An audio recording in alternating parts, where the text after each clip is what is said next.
Ivanka Trump, President Trump's oldest daughter and a convert to Judaism, issued a statement over Twitter on Monday calling for religious tolerance after a new wave of threats against Jewish community centers. The tweet was Ms. Trump's most vocal foray into a public discussion and was made over an issue her allies say she feels personally. The message was posted after Ms. Trump wrote, and then deleted, an earlier one moments beforehand. Ms. Trump converted to Judaism before marrying her husband, Jared Kushner, an Orthodox Jew, putting her in a position to be a prominent voice at a moment when a number of anti-Semitic episodes have taken place around the country. Her previous substantive effort in the White House involved convening a Women's Business Council, an event she helped create, when the Canadian Prime Minister, Justin Trudeau, visited the president. On Monday, 11 separate bomb scares were called into Jewish community centers around the country. They were the latest in a string of such threats since the start of the year. Since the beginning of this year,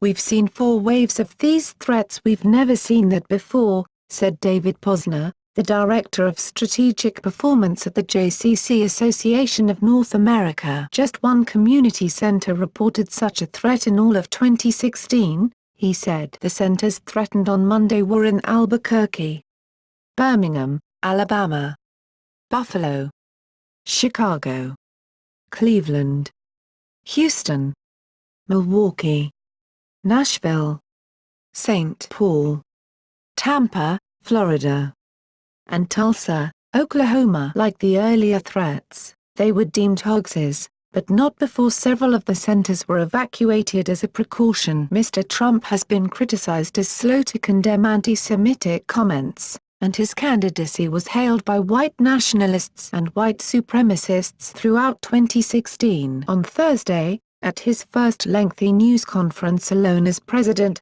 Mr. Trump was asked by a reporter for a Jewish magazine how the government plans to respond to the increase in such anti-Semitic incidents. The president responded angrily, saying the question was insulting and that he was the least anti-Semitic person in the world. In addition to Ms. Trump's statement, the Trump administration addressed the issue more directly on Monday. Hatred and hate-motivated violence of any kind have no place in a country founded on the promise of individual freedom. Lindsay Walters, the White House deputy press secretary, said in a statement. The president has made it abundantly clear that these actions are unacceptable. Also on Monday, the police in University City near St. Louis were investigating vandalism at a Jewish cemetery where dozens of headstones were damaged, according to reports. Many cemeteries have sustained vandalism, and the police have not said whether they believe the episode in University City was motivated by anti-Semitism. Even so,